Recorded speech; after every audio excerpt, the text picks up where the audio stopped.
Pero bueno, ahí están parte de las noticias más importantes del día. Pero antes de que pase cualquier cosa, permítame con muchísimo gusto y le pido al equipo que nos grabe saludar a nuestro queridísimo compañero y amigo Ricardo Sevilla, pues gran escritor, gran periodista y con quien quiero compartir una serie de notas, pero sobre todo una investigación que trae muy, muy dura. Querido Ricardo, te saludo, te mando un abrazo, ¿cómo estás? Abrazo recibido y plenamente correspondido, mi querido Toño. No sabía yo que no tenía abotonado de la camisa y andaba bailándome aquí, pero quiero estar aquí bien presente hoy que es viernes, un viernes que yo le he bautizado como viernes literario, mi querido Toño. Estoy leyendo unos ensayos de Jonathan Franzen, que Jonathan Franzen es uno de los escritores estadounidenses más destacados de su generación, que recibió una influencia tremenda de Thomas Pynchon. Hay una tradición literaria estadounidense muy importante y en estos ensayos particularmente me estoy divirtiendo de lo lindo porque Jonathan Franzen hace ironía de los críticos literarios y hace una ironía tremenda de Harold Bloom, ese personaje sabiondo, quien por cierto pues es muy bien tributado en Exos, en Letras Libres, y entonces me estoy divirtiendo locamente, mi querido Toño, pues mientras también estamos con un ojo al gato y otro al garabato, la literatura de un lado y el periodismo del otro, porque a diferencia de otros colegas, yo creo firmemente que son profesiones que en todo momento se dan la mano, pero hay una distinción muy clara y que eso no lo han querido ver nuestros colegas. Bueno, ya ni son nuestros colegas porque ellos son pura fábula, pura invención, y tiene que ver con eso, Toño. De un lado, la literatura en la parte de la reflexión y la ficción, y del otro lado el periodismo, pero de datos duros. Esa es la parte fundamental. Cero ficción de este lado, mucha imaginación de este otro, y si no sabemos diferenciar la literatura y el periodismo, podemos llegar a tener una confusión muy grande, como creo que la tiene Héctor de Mauleón, la tiene Héctor Aguilar Camín, la tiene Carlos Loret de Mola, evidentemente en un grado ínfimo, porque es un personaje completamente analfabeta. Ya ves que se da mucho el analfabetismo funcional, desafortunadamente, entre los presentadores de noticias, particularmente entre los de la derecha, pero aquí estamos. Me aventé todo un rollazo para decirte que estoy muy bien, mi querido Toño. No, y creo que lo que nos planteas de inicio va muy pegado con tu tema. Fíjate que yo cuando estudiaba la carrera teníamos también ahí en periodismo, imagínate tú, llegamos a tener muchos semestres, no muchos, unos 4 semestres de literatura, porque como bien dices, van de la mano. Y teníamos un profesor que era literato, que siempre nos decía que iba a llegar el punto, ya lo había platicado contigo, en el que íbamos a tener que definirnos ya sea como escritores o como periodistas. Escritores en cuanto a lo literario, ¿no? Como periodista siempre puede ser un escritor, pero bueno, se refería en cuanto a informadores o a literatos.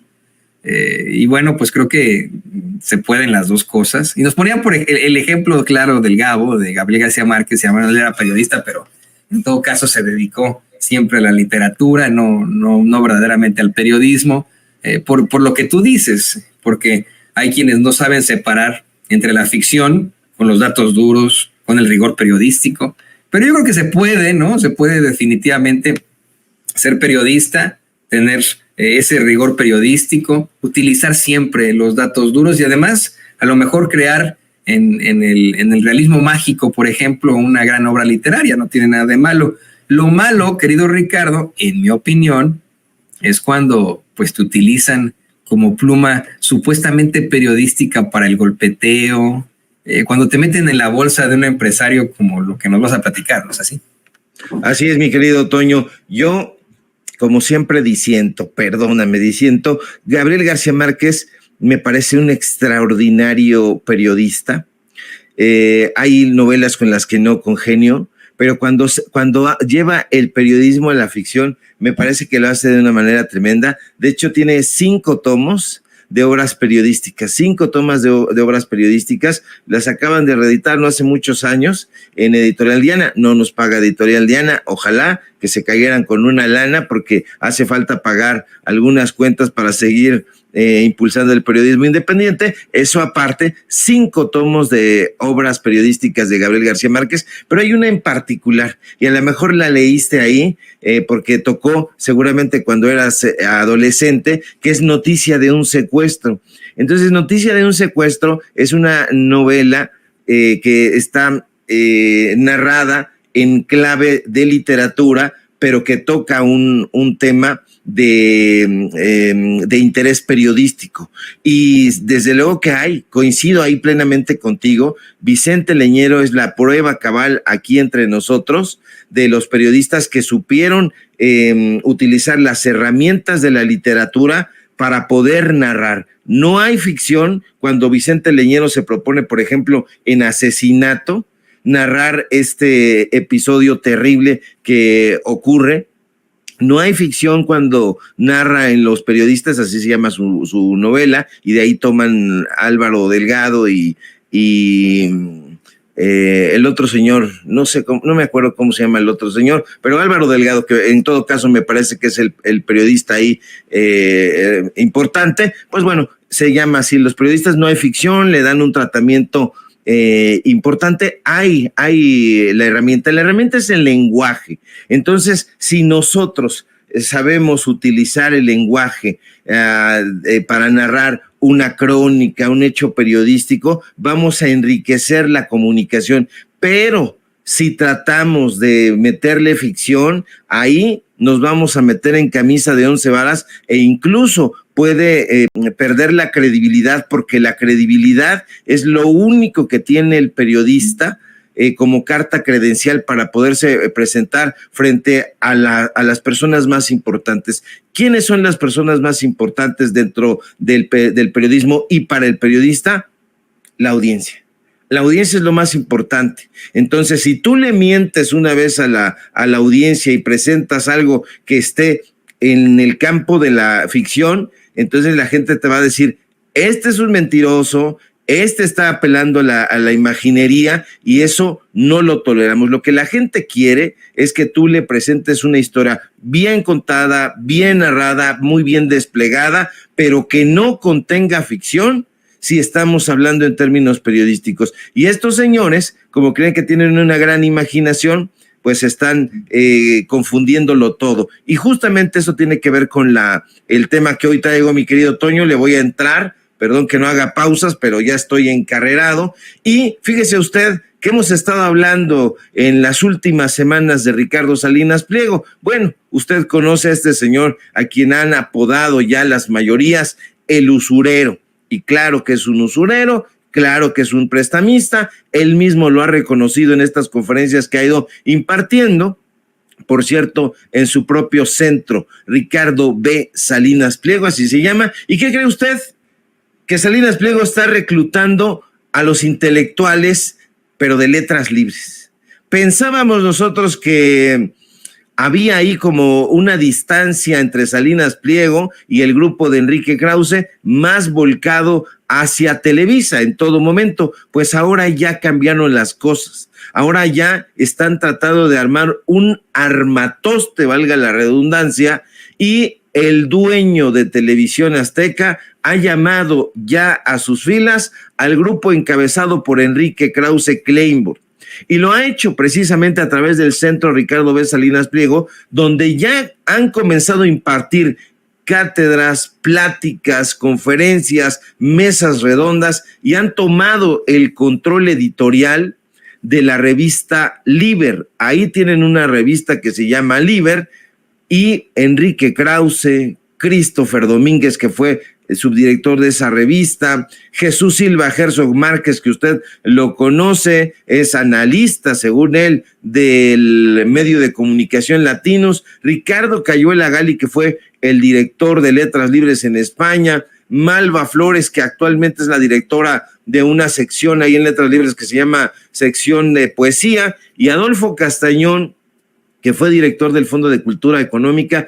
Todos ellos del grupo Letras Libres, colaboradores en activo, pues están ahora trabajando ya en el Centro Ricardo B. Salinas Pliego, y déjeme darle más detalles, porque el encargado de reclutar a Krause y compañía a nombre de Ricardo Salinas Pliego ha sido un personaje que no sé si usted ha tenido en el radar. Si no lo tiene en el radar, ahorita le vamos a colocar un puntito rojo para que usted lo tenga bien identificado. Se llama Sergio Vela. Él es el director de arte y cultura en el Grupo Salinas.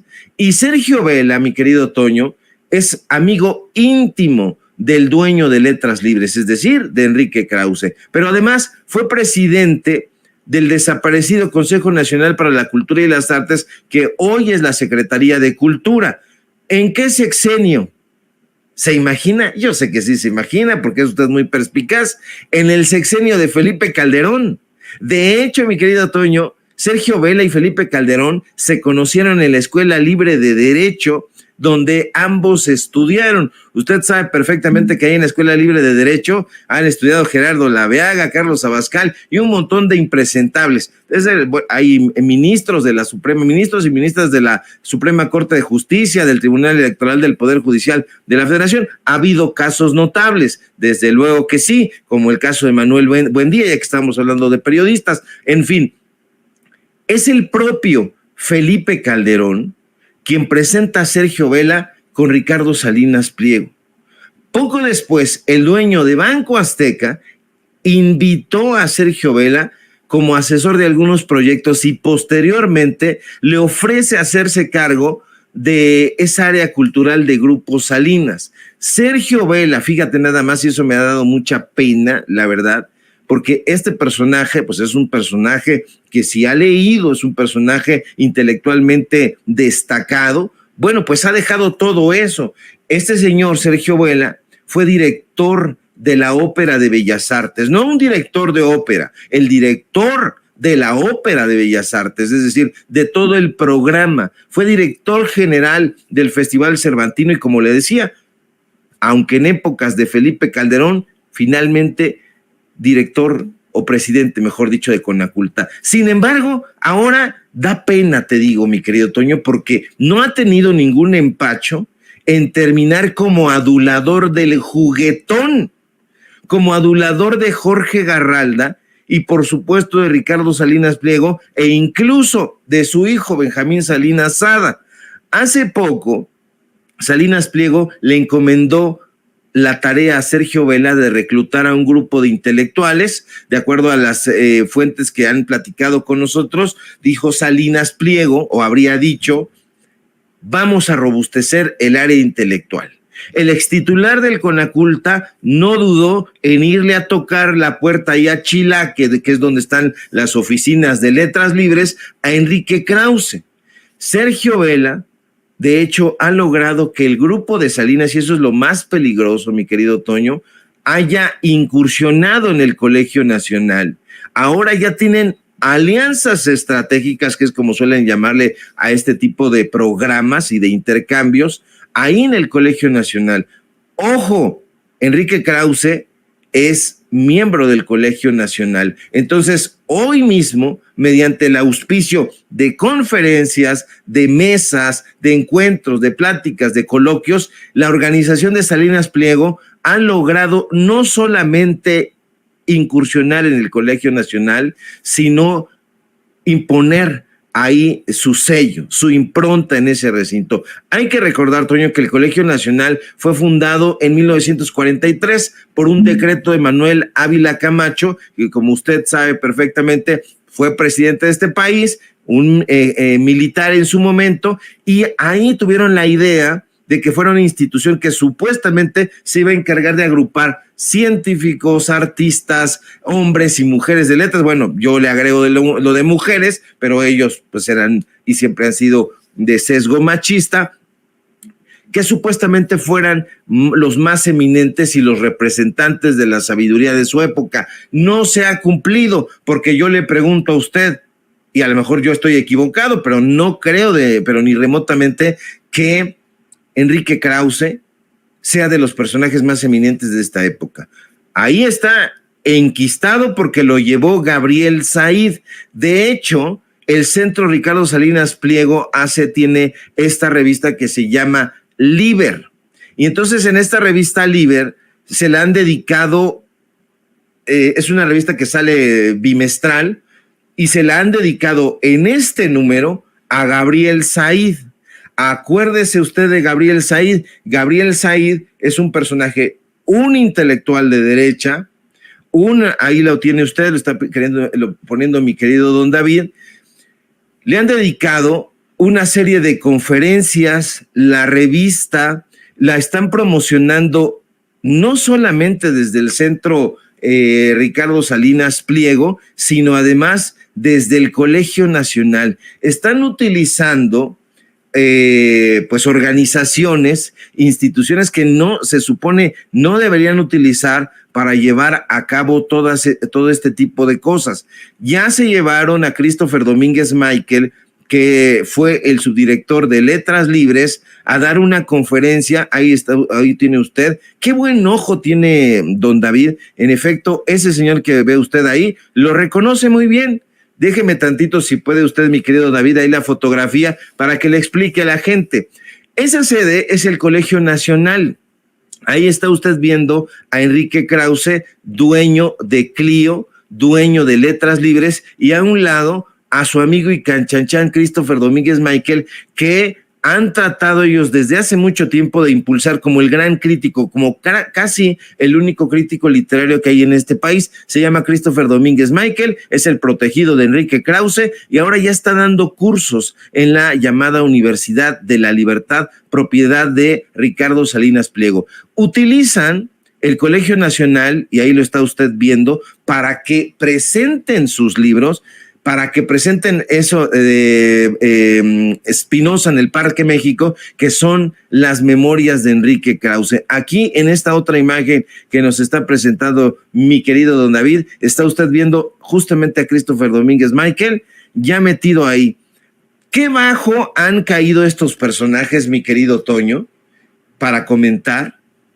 Porque solían estar en el Colegio Nacional, en el Colegio de México, en la Universidad Nacional Autónoma de México, y desde luego y por supuesto en las universidades en el extranjero. Los invitaban allá a la Universidad de Texas, de Austin, allá donde tiene su cátedra Guillermo Sheridan. Los invitaban a Berkeley, a muchos lados, pero hoy están siendo invitados a la Universidad Libertas, que es la Universidad de Ricardo Salinas Pliego, y esto es de cuidado, Toño. ¿Por qué? Porque hay ya la idea de penetrar, de la penetración ideológica de parte de estos personajes. Se están logrando colar, entonces futuras generaciones, para que usted tenga en cuenta, y si por ahí tiene usted noticias de que algún amigo de la familia o algún conocido, algún vecino o vecina se vaya a inscribir a las universidades de Ricardo Salinas Pliego, no es que le diga yo que no lo haga. Usted puede hacer y la gente puede hacer lo que guste y mande, pero yo le recomiendo que tenga en cuenta que ahí están los ideólogos de la derecha, que ahí están los ideólogos conservadores. Ahí está usted viendo en una pose tremenda el Colegio Nacional, en medio Javier García Diego, de un lado Malva Flores, Christopher Domínguez, Enrique Krause, del otro Jesús Silva Herzog Márquez y Rafael Rojas. En fin, personajes que ya están invadiéndolo todo, mi querido Toño. ¿Es preocupante? Sí, pero sobre todo hay que llamar la atención a eso, porque se están quejando todo el tiempo, lloran y mueven sus manitas y solo se contentan llevándolos al chayote, pero resulta que ellos dicen que no tienen espacios, que se está atentando en este sexenio contra la libertad de expresión, y yo me pregunto, ¿en dónde demonios ¿En dónde, carajo? Porque los vemos en la UNAM, en el Colegio de México, en el CIDE, en la Secretaría de Cultura, yo lo lamento mucho, en el Canal 22 y lo lamento más, en el Canal 11 lo execro, y evidentemente en Telerisa, en Televisión Azteca, en Fórmula, tienen todo penetrado, mi querido Toño, y todavía se atreven a decir que hay un atentado en contra de la libertad de expresión y que se están reduciendo los espacios donde se genera el pensamiento. Yo digo, carajo, pues entonces yo he de ser un imbécil, un pendejo, perdóneme usted tan temprano, pero es viernes y la tenía en el pecho, porque entonces nosotros no pensamos. Ellos creen, mi querido Toño, que tienen el monopolio del pensamiento y la reflexión, y que la gente, el pueblo, no pensamos un ápice, no cuestionamos, es que no leemos. ¿Por qué? Pues porque no leemos las jodideces que nos quiere imprimir, o que imprime de hecho, y que nos impone el famoso Círculo Editorial Azteca. Perdóneme usted, yo no leo fregaderas, yo no voy a leer a Mónica Soto y Casa, no voy a leer Los Bodrios de Sergio Sarmiento, estamos leyendo al Jonathan Franzen, estamos leyendo auténticos escritores y escritoras, no pensamos como ellos, y eso es lo que los está demoliendo en el ánimo, mi querido Toño, porque a pesar de que tienen los foros y los recursos económicos, los bots, la ingeniería social, la inteligencia artificial, las redes sociales, no han podido.